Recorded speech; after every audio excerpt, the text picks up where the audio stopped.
কিন্তু শপথ তো করেই ফেলেছেন, কসম তো করেই ফেলেছেন। কথা বুঝতেছেন কিনা আমার প্রিয় সুধী? এই অবস্থায় চলতে চলতে এক পর্যায়ে আইয়ুব আলাইহিস সালাম আল্লাহর কাছে এখন এসে তিনি দোয়া করলেন। অসুস্থ ছিলেন, কোনো বর্ণনায় 6 মাস, কোনো বর্ণনায় 7 বছর, কোনো বর্ণনায় 18 বছর।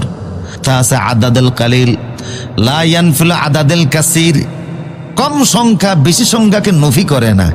সেই হিসাবে আমরা 18 বছরেই ধরি প্রচলিত যেটা আছে। তাহলে অসুস্থ ছিলেন কেউ কম না অনেক লম্বা সময়? লম্বা সময় অসুস্থ থাকার পরে এবার তিনি দোয়া করলেন, আযকুর আবদানা আইয়ুবা ইয নাদা রাব্বাহু আন্নী মাসসানিয়াশ শাইতানু বিনুসবিন ওয়া আযাব।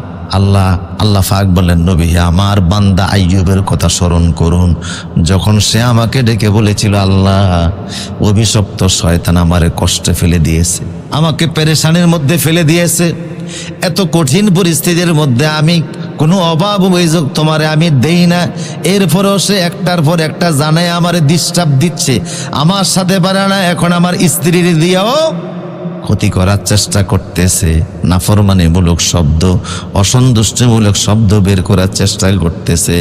আল্লাহ পাক বললেন, আইয়ুবরে দীর্ঘদিন অসুস্থ থাকার মাধ্যমে আমার প্রতি কৃতজ্ঞতার যে নমুনা তুমি পেশ করেছো, আমার বোধে যে ভরসা, আস্থা, যে বিশ্বাস তোমার ছিল, যে আস্থা তোমার ছিল, যে আন্তরিকতা ছিল, যে সন্তুষ্টি ছিল, এত বিপদের পরে ফেললাম, এরপরও তোমার ভাবনায় ন্যূনতম পরিবর্তন আসে নাই, অসন্তুষ্টির ভাব আসে নাই, তুমি আমার সকল পরীক্ষায় পাশ করেছো।